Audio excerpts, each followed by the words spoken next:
The sharp crack of thunder rattled the windows of the bus as it lurched to a stop in front of the rain-soaked terminal. Frank Morgan gathered his worn duffel bag, nodding a silent thanks to the driver as he stepped into the downpour. The small town of Riverdale hadn't changed much since he'd left. The same faded storefronts, the same cracked sidewalks, the same heavy silence that hung in the air like a forgotten promise. Frank pulled his jacket tighter around his broad shoulders, the rain matting his dark hair against his forehead. His handsome face remained impassive, but the slight tightening around his eyes betrayed the storm brewing within him. He had returned a different man than the one who had left, harder, quieter, haunted by memories that clung to him like shadows. The walk to his childhood home took 20 minutes. Each step felt both familiar and foreign, like reading a book you once knew by heart but now struggled to remember. As he rounded the final corner, the sight of the small blue house with its peeling paint and sagging porch brought an unexpected tightness to his throat. "Frank, is that you?" Ursula Morgan stood in the doorway, her once auburn hair now streaked with silver, her face lined with years of worry. She rushed forward, enveloping her son in an embrace that smelled of cinnamon and home.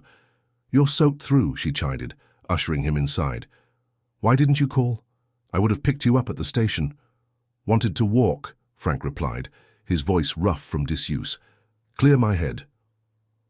The house was exactly as he remembered, crowded with mismatched furniture and faded photographs. His father's armchair sat empty by the window, a silent testament to his absence. "Your room's just as you left it," Ursula said, bustling around the kitchen. "I'll make some coffee. You must be exhausted." Frank nodded, dropping his duffel bag by the stairs. "How's Dad?" Ursula's hands stilled for a moment. "The same. Good days and bad days. Today was not so good. He's resting now." Frank had expected as much. His father's health had been declining for years, the cancer slowly claiming more of him with each passing day. It was one of the reasons Frank had finally come home after his discharge, that and the letter. "And Rex, is he still with the Petersons?"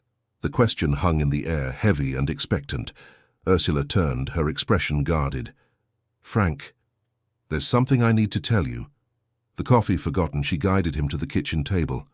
Frank felt a cold dread settle in his stomach.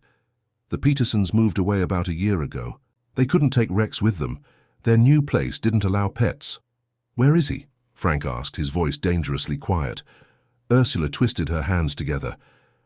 "Oliver Peterson gave him to his brother, James. You remember him? He has that farm on the outskirts of town."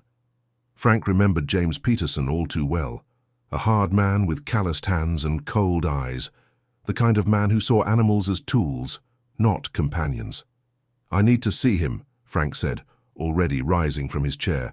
"Frank, wait, it's pouring rain and you've just gotten back. At least wait until morning." But Frank was already heading for the door, driven by a promise made years ago in the dust and heat of a foreign land.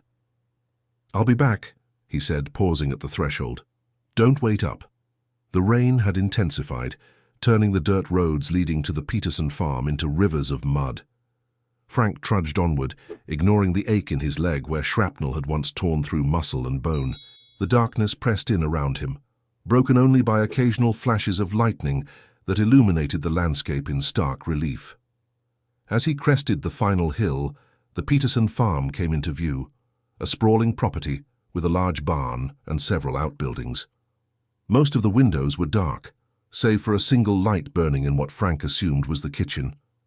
He approached cautiously, years of training making his footsteps silent despite the squelching mud.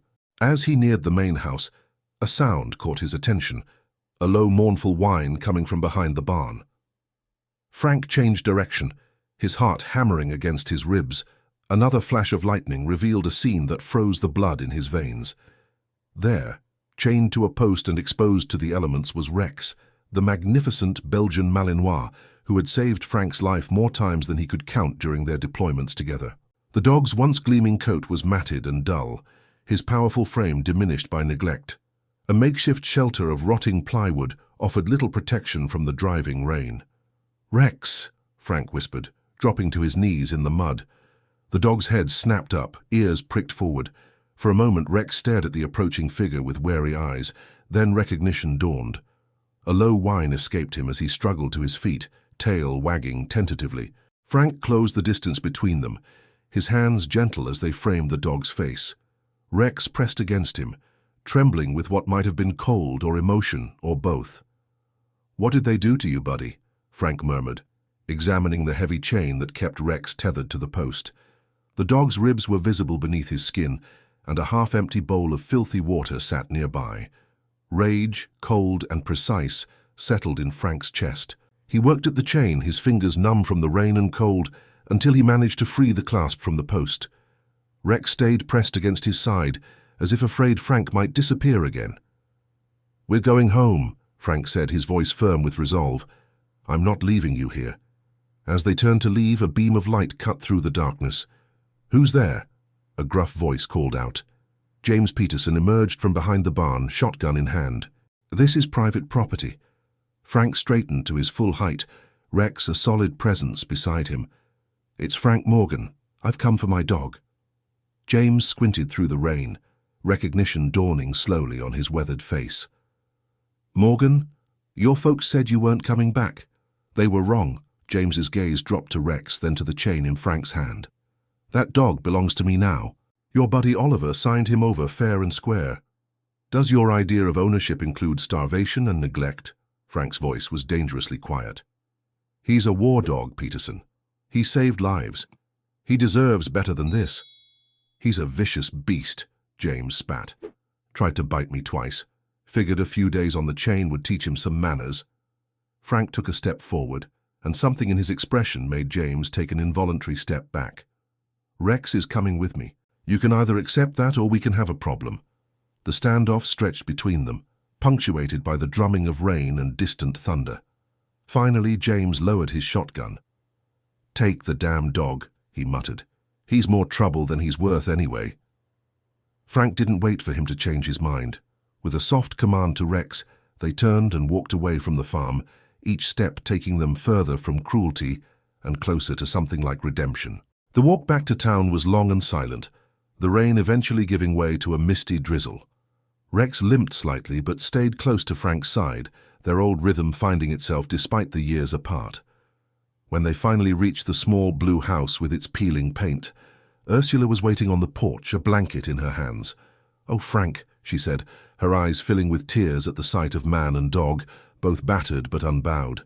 "You found him?" Frank nodded, too exhausted for words. Rex hesitated at the bottom of the porch steps, as if unsure of his welcome. "Come on, boy," Ursula said gently. "You're home now."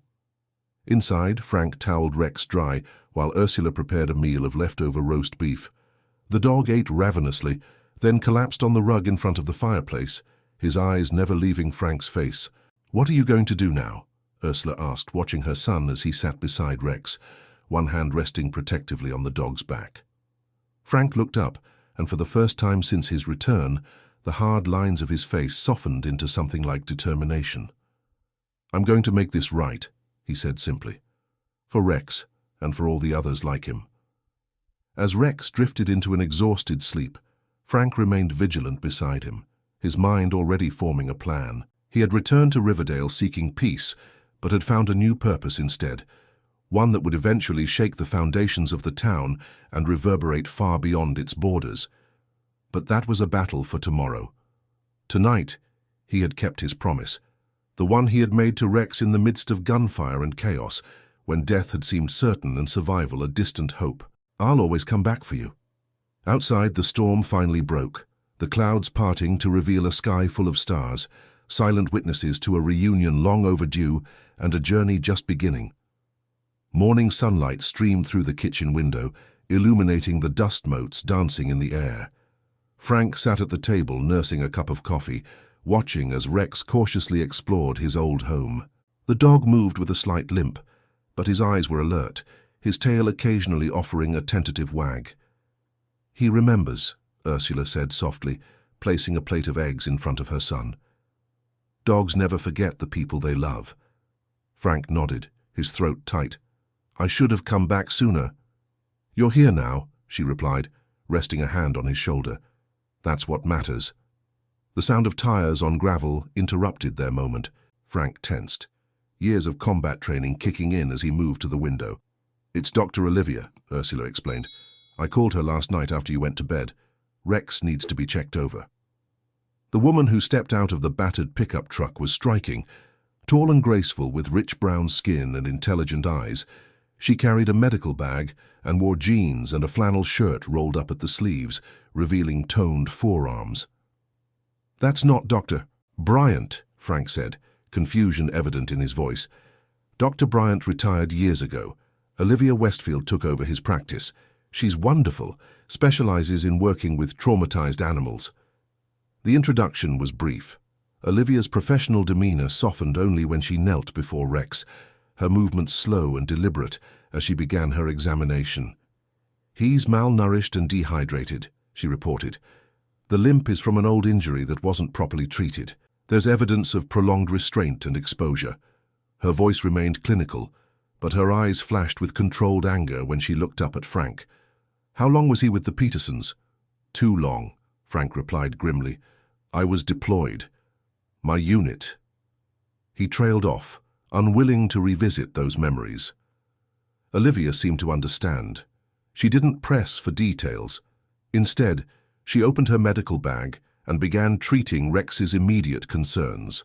"He needs proper nutrition, regular exercise, and time," she said, administering a series of injections. "And stability. No more changes in ownership or environment for a while."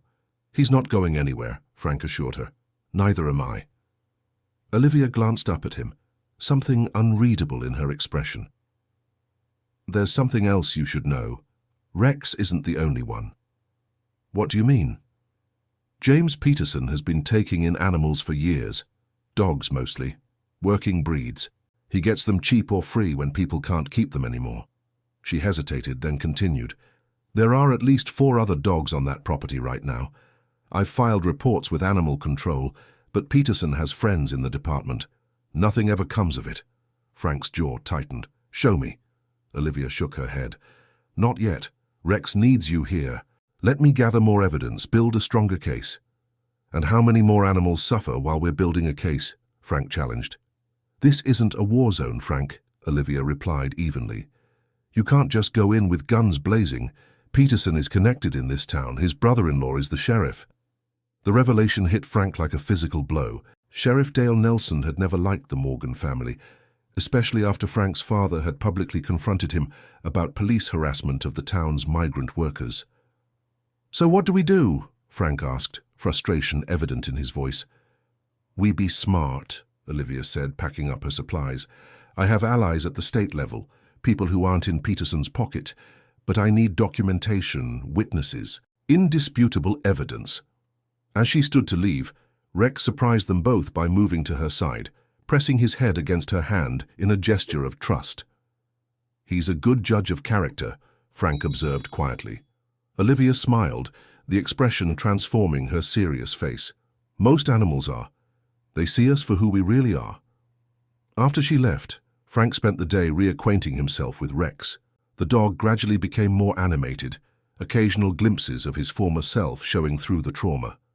By evening, he was following Frank from room to room, unwilling to let him out of sight.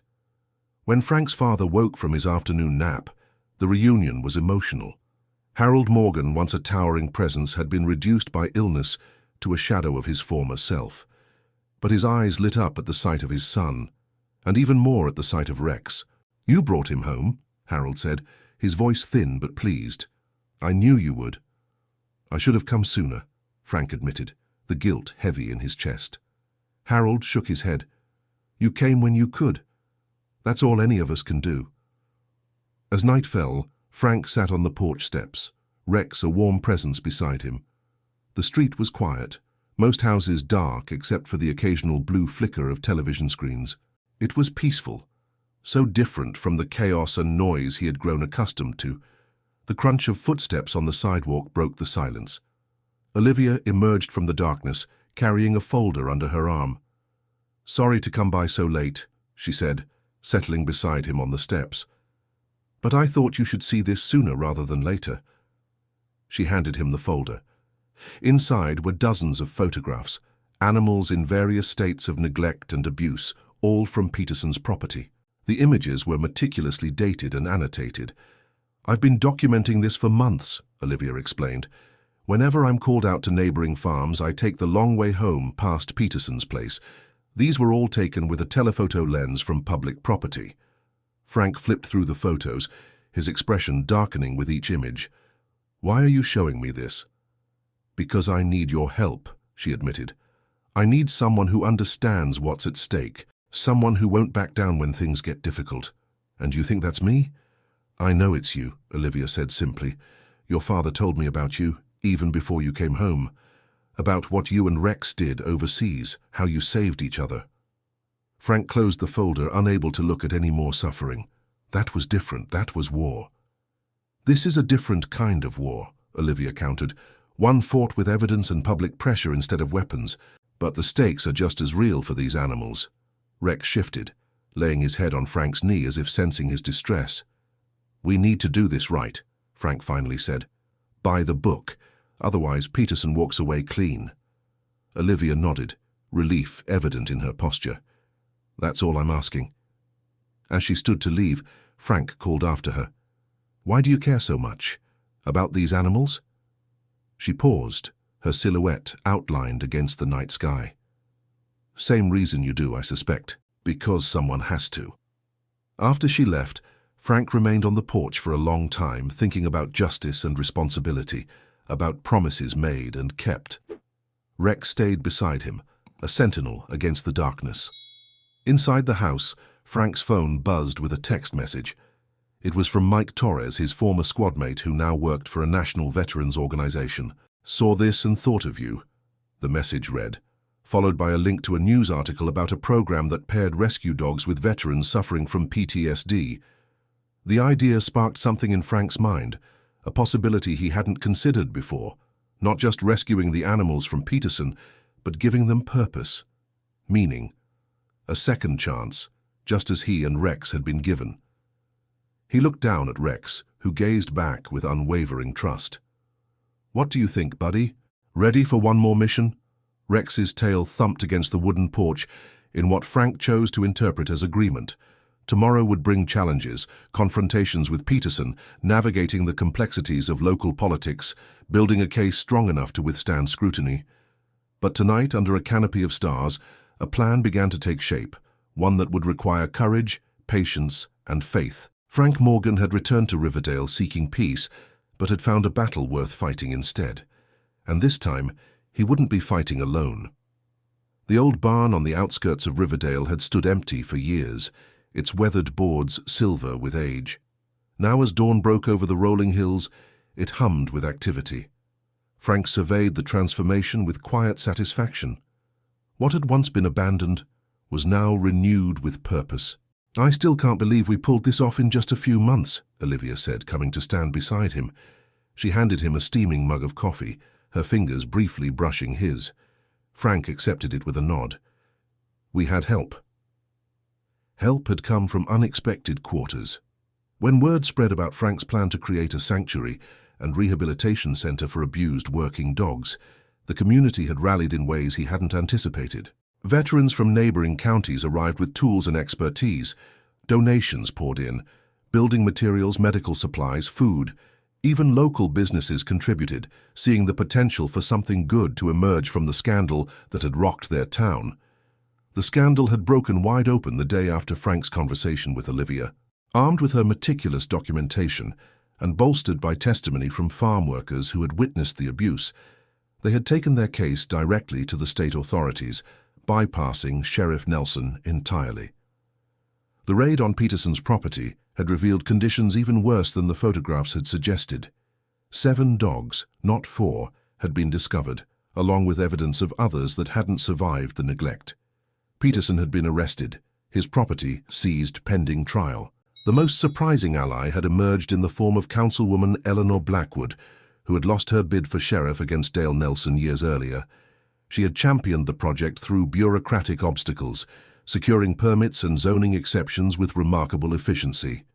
"The first transport arrives today," Frank said, checking his watch. "Mike just texted that they're about an hour out." Olivia nodded, her expression a mixture of excitement and apprehension. "How many veterans are coming for the initial program?" 5, all with backgrounds similar to mine, all struggling to find their footing back home. The program Frank had designed was elegant in its simplicity, pairing traumatized dogs with traumatized veterans, allowing them to heal each other through structure, purpose, and unconditional connection. Each dog would be trained to become a service animal, and each veteran would learn skills in animal rehabilitation that could translate to future employment. As they walked through the renovated barn, now sectioned into comfortable kennels, training areas, and a small medical clinic where Olivia would oversee the animal's physical recovery, Rex trotted beside them. The change in him over the past months had been remarkable. His coat now gleamed with health, his limp barely noticeable except on cold mornings. He had become something of a local celebrity, the living embodiment of what was possible with proper care and devotion. "Your father would be proud," Olivia said softly.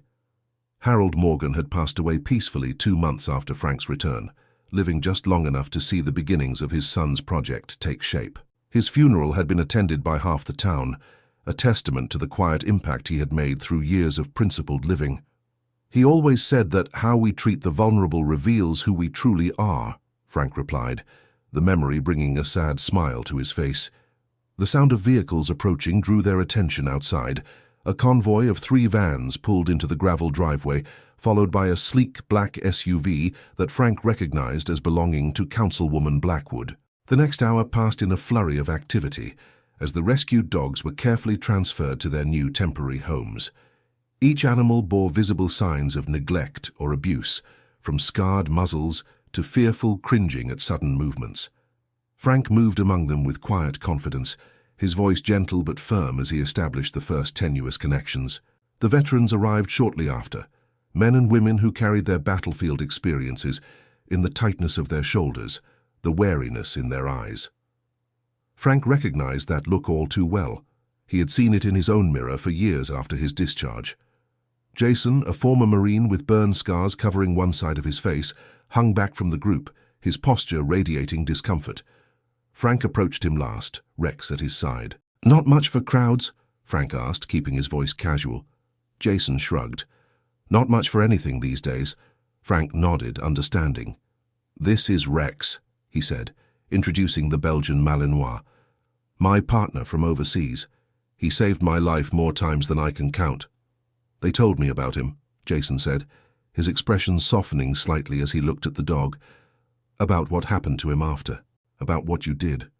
"What we did," Frank corrected, gesturing to include Olivia, who was across the barn examining one of the new arrivals. "It wasn't just me. Still, it takes guts to stand up to people like that Peterson guy, to go against the grain." Frank considered this. Maybe, or maybe it just takes being sure about what matters.